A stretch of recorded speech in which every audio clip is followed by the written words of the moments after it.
Bismillahirrahmanirrahim. Selamat pagi. Assalamualaikum warahmatullahi wabarakatuh. Selamat berjumpa kembali dengan saya Bapak Maki Lutfillah. Alhamdulillah, kesempatan kali ini kita masih diberikan kekuatan oleh Allah Subhanahu wa taala, kesehatan, kesempurnaan, dan mudah-mudahan kita menjadi orang yang bermanfaat bagi manusia yang lainnya.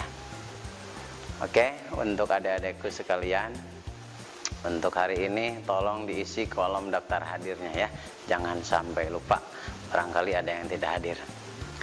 Selanjutnya, pertemuan yang sekarang, insya Allah Bapak akan membahas tentang meningkatkan kesejahteraan umat melalui wakaf pada bab 13 kelas 10.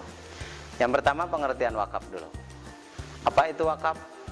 Pengertian wakaf ada dua. Yang pertama, menurut bahasa, yang berarti menahan, mencegah, dan menghentikan. Itu wakaf. Menurut istilah, sedangkan menurut istilah, wakaf adalah menyerahkan barang atau benda yang sifatnya tahan lama untuk dimanfaatkan di jalan Allah Subhanahu wa taala. Itu pengertian wakaf. Kemudian B, hukum dan dalil tentang wakaf. Hukum wakaf apa, dalilnya apa, landasannya apa? Pada dasarnya hukum wakaf itu adalah jaiz atau boleh, wenang. Akan tetapi karena begitu pentingnya wakaf, maka nilai wakaf hukumnya sangat dianjurkan. Artinya sunnah yang sangat kuat dan sangat dianjurkan. Sebagaimana firman Allah SWT, Bismillahirrahmanirrahim, lan tanalul birra hatta tunfiqu mimma tuhibbun wa ma tunfiqu min syai'in fa innallaha bihi alim. Artinya, kamu sekali-kali tidak sampai kepada kebajikan yang sempurna sebelum kamu menafkahkan sebagian harta yang kamu cintai, dan apa saja yang kamu nafkahkan, maka sesungguhnya Allah itu adalah yang mengetahui. Selanjutnya, adik-adikku, kita membahas syarat wakaf, karena wakaf itu punya syaratnya. Yang pertama, syarat wakaf berlaku untuk selamanya dan tidak dibatasi waktu, kapan saja boleh, silahkan. Kemudian yang kedua, tunai penyerahannya di saat syikot atau akad. Jadi ketika kita mau mewakafkan barang, maka barangnya pun juga harus ada pada saat itu. Kemudian harus jelas kepada siapa barang tersebut diwakafkan, baik berupa perorangan, kelompok, instansi, lembaga, organisasi, badan hukum, dan lain sebagainya. Jadi harus jelas, di dalam berita acaranya harus jelas kepada siapa kan harta itu diwakafkan, mau ke perorangan atau bukan ke perorangan. Itu yang penting harus jelas. Itu syarat, diantaranya syarat wakaf. Kemudian D, ada rukun wakaf. Nah, kalau tidak ada salah satu yang 4 ini, maka tidak sah wakafnya. Yang pertama, wakif. Apa itu wakif? Wakif itu artinya orang yang menyerahkan wakaf atau yang memberikan wakaf, itu namanya wakif. Kemudian ada mauquf alaih. Artinya mauquf alaih itu orang yang menerima wakafnya. Kemudian ada mauquf bih, artinya barang yang diwakafkan ada, harus ada barang yang diwakafkannya. Kemudian yang keempat, rukun wakaf itu harus ada sigot, artinya ikrar antara si wakif dan mauquf alaih. Selanjutnya, ketentuan harta yang diwakafkan. Jadi ada ketentuannya, tidak semua harta boleh diwakafkan. Ternyata di sini ada beberapa ketentuan harta yang diwakafkan. Yang pertama, segala benda yang bergerak atau tidak, tetapi zatnya dalam keadaan baik dan berfaedah, artinya bermanfaat. Contoh yang bergerak, motor, itu kan, mobil. Yang tidak ya berarti seperti rumah, bangunan, dan lain sebagainya. Kemudian yang kedua, harta yang diwakafkan adalah milik sendiri, bukan milik orang lain. Yang ketiga, harta yang diwakafkan dilakukan atas kehendak sendiri, tidak ada unsur paksaan sama sekali. Jadi ada kemauan diri, ya, datang dari diri kita sendiri gitu, kalau mau mewakafkan. Kemudian harta wakaf tidak boleh dijual kecuali rusak atau tidak bisa diambil manfaatnya. Baru boleh kalau rusak atau tidak bisa dimanfaatkan.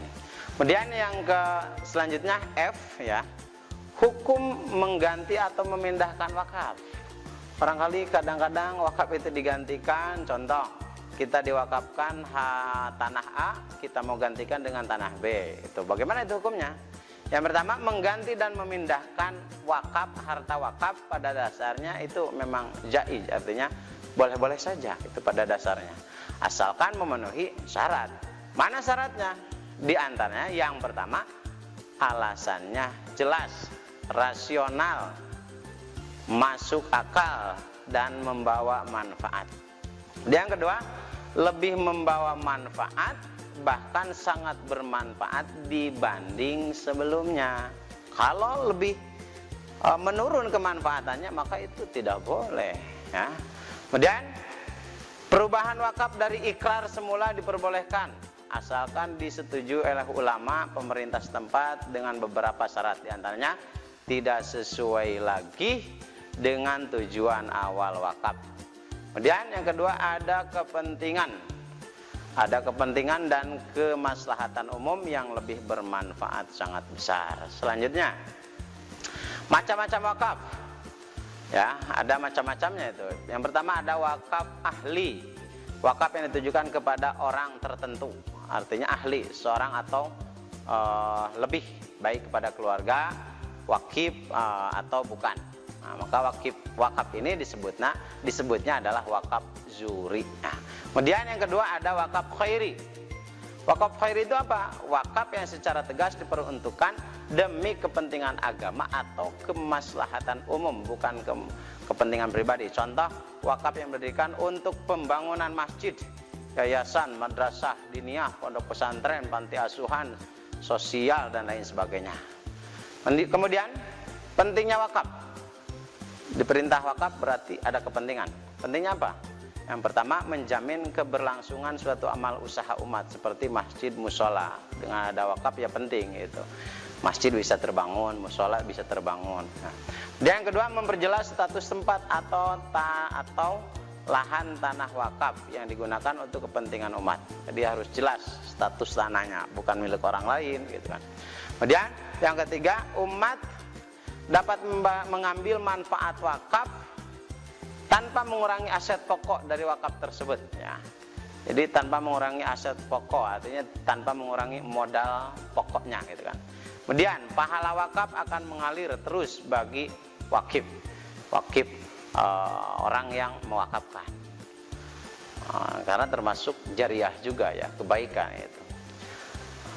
Nabi berkata, idza mata ibnu Adam in qata'a amaluhu illa min salasin shadaqatin jariyatin.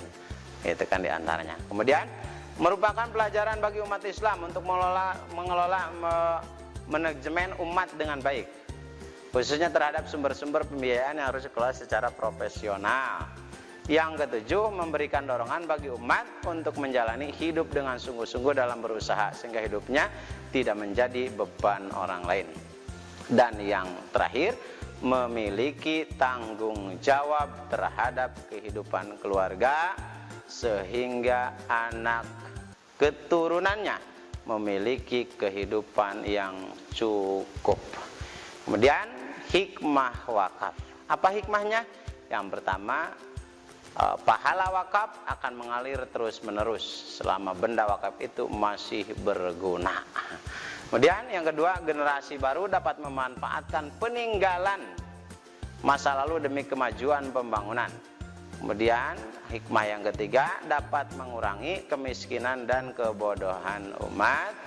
Kemudian yang keempat, dengan wakaf benda-benda bersejarah dapat terpelihara dengan baik, terhindar dari segala kerusakan.